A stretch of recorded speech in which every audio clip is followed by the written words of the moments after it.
Finally, we get to do another comparison, and I love talking about not only older iPhones, but I just love comparing older phones in general. This time, if you remember, actually 2 years ago, I was randomly reviewing two random old phones at the time, not even two random new phones, because I could only afford the oldest phone. I would compare in 2018 a Nexus 5X to an iPhone 6S. Nobody's even purchasing both of those phones together or comparing those, but they still racked up a couple views here and there. But we're going to be talking about the iPhone 7 Plus and comparing it to the iPhone 6S Plus in 2020 and seeing which one you should pick up. Should you save some money and get the older 6S Plus, or should you spend a little bit more money and pick up a little bit newer of an iPhone 7 Plus? Now, both of these phones are really only a year apart, so there's not too much difference going on here, but there's still a few key differences that some people might prefer one phone over the other for both models. Of course, the 7 Plus is the newest one. If you have all the money to spend, I would probably recommend getting a 7 Plus. If you can't hear, there's a bunch of noise going on outside. But the 6S Plus still has a lot going for it too, and I personally do feel like the 6S lineup was super awesome and one of the best upgrades going from one iPhone to the other for sure.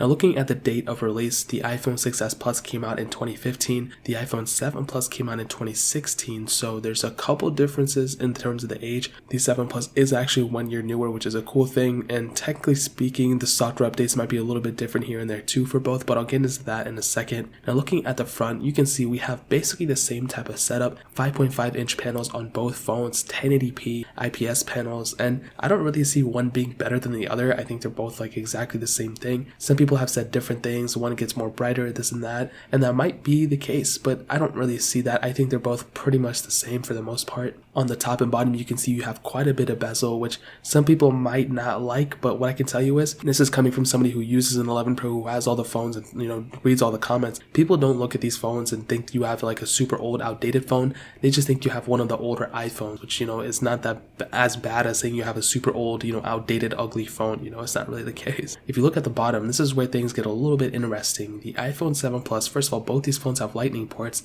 but the 7 Plus does not have a headphone jack, whereas the 6S Plus actually does have the headphone jack, and this is one of the biggest advantages going for an iPhone 6S Plus. You have that specific capability and that I/O port where the iPhone 7 Plus does not have it. Now, is it the end of the world? Absolutely not. I thought it was a big deal when I had my 6S Plus as my main phone. I had both these phones as main phones at one time, but with the 6S Plus, I was keeping on it because I didn't want to give up that headphone jack, but I eventually did it, and it was the most minor update ever. I can't believe I was freaking out about it, and I think that's how I'm feeling now with the USB Type-C MacBooks. I own basically all USB Type-C MacBooks right now because I'm going to review them, but I haven't really updated to them because I don't want to switch over to the dongles and everything, but I feel like most people are the same way with these phones as well. But yeah, the 7 Plus does not have a headphone jack. On the back, the 7 Plus has a dual camera setup, the 6S Plus has a single camera setup, and in terms of the outside, that really pretty much covers it. They're both pretty similar in a lot of ways. The iPhone 7 Plus though does have IP certification. It has IP67 dust and water resistance, which is really cool, so you can go up to 1 meter of water for 30 minutes. That's a really awesome thing. You have that specific capability on the 7 Plus where you don't have it on the 6S Plus. But what I will tell you though is that in terms of repairability, in 2020, repairing an iPhone 6S Plus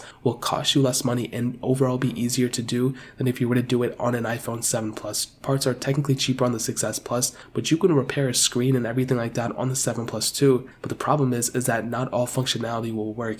If you repair the whole LCD, the home button will not work. I've had this happen on several of my iPhones, my 7 Plus included, in the 7s. The 6S Plus is not really the case, so that is a humongous thing right there. But really, in terms of the outside, that really pretty much covers it. If you guys can't tell, I have a little bit of a cold. Now, moving on to the software side of things, the iPhone 6S Plus was released with iOS 9. You are able to get iOS 13.3 on it, and it's the same case with the 7 Plus, but the 7 Plus came out with iOS 10.0.1. Now, what I'm thinking is that technically speaking, the 6S Plus shouldn't last as long as the 7 Plus, and I truly believe that might be the case. We've seen sometimes Apple extends the software lifecycle of their phones, and I personally do feel like the 6S and 6S Plus could handle it. I feel like those are, very competitive phones, the whole 6S lineup. They're still pretty fast, they're still, able to take on whatever you're going to throw at it. But I do feel like with some cases that the 7 and 7 Plus lineup will probably be the lineup that will actually get an extra version of software. For one, It got iOS 10.0.1. It didn't get the full iOS 10, didn't start at iOS 10. Also, the iPod Touch 7th generation that just came out has the same chipset as the iPhone 7 Plus, so that kind of makes me think that this phone will probably end up getting the extra version of software, but it also makes sense for the 6S Plus to get an extra version of software too. We haven't seen in too many cases where Apple goes back to back with phones,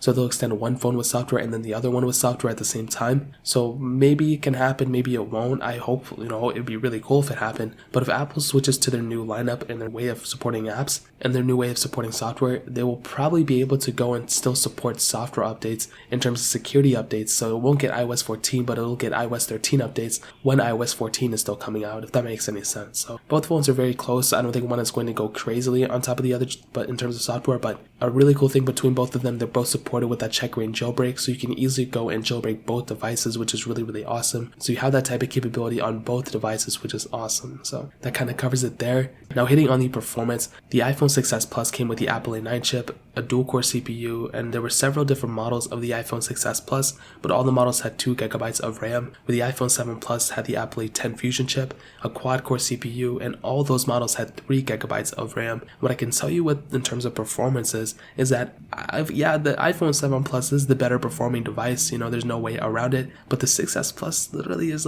so good at performance too, and both these phones are way slower than the newest iPhones, but I do think that the 6s Plus is still a decent performing device. Whatever you're going to throw at it, it's going to get the job done. The 7 Plus is more of the same. It's definitely, that to the next level. It's definitely a better performing device. The biggest advantage for the iPhone 7 Plus though would definitely be the extra gigabyte of RAM. We've seen with even the newest iPhones, they only have 4GB of RAM. This one from 2016 has 3GB of RAM. That is a huge testament to the iPhone 7 Plus that it's still kind of future-proof in a lot of ways. And you know what? Yeah, of course the newer iPhones are faster, but the 7 Plus still is definitely, in my opinion, the faster device and overall better performing device over the iPhone 6s Plus, as it should be. It's a newer device. It's not like what I'm saying is super crazy or anything like that or out of the norm. It's a newer device and it should be faster, but I do feel like with the iPhone 6s Plus, it's still up there too. It's still a pretty good performing device. So if the iPhone 7 Plus was a 10 out of 10, the iPhone 6s Plus probably an 8.5 out of 10. There's really not too much missing out on it.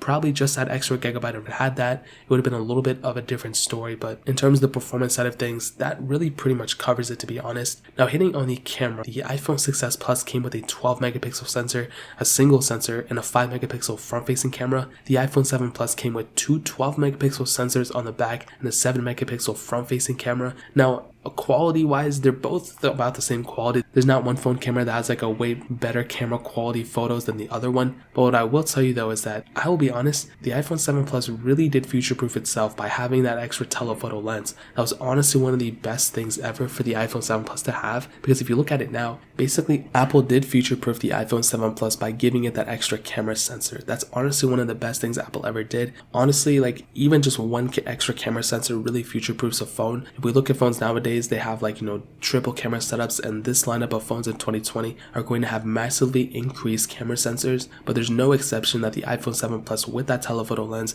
is definitely the better opt-out than the iPhone 6s Plus.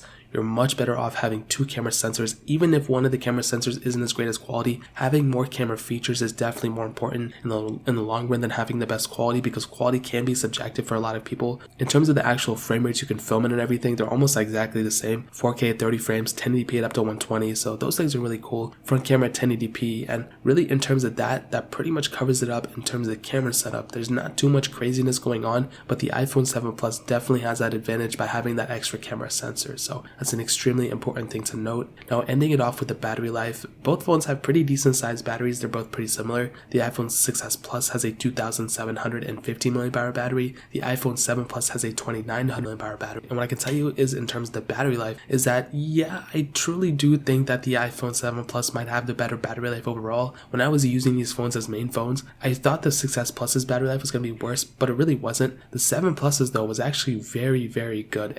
I think it was something with the A10 A10 Fusion chip. That one had great optimization for the battery and awesome. So in my opinion, I still kind of think that the iPhone 7 Plus is probably the better battery life way to go. The 6S Plus is still up there. It sounded like a horrible battery life or anything like that, but I would probably prefer an iPhone 7 Plus battery life because of not only the battery size but the optimization of that A10 Fusion chip, more so than the iPhone 6S Plus with that Apple A9. So that's kind of one way to go about it. Of course, I could be wrong, but in my experience, that's kind of what I saw. Now to kind of sum up this whole entire video and to answer the question, should you pick up an iPhone 6S Plus or an iPhone 7 Plus in 2020? Now, in my opinion, I would probably tell you go for the iPhone 7 Plus, spend the extra money, get a couple more years out of software lifecycle and just to support overall, get a faster phone and everything. And of course, with the camera on this phone, that's still one of the biggest advantages. I would probably tell people to pick up an iPhone 7 Plus. But the thing is that I've heard a lot of people, say complaints about the 7 Plus, and it's probably one of the most faulty iPhones. So if you don't want to take that type of risk, the iPhone 6S Plus is right there. You're still going to get at least up until June and then some security updates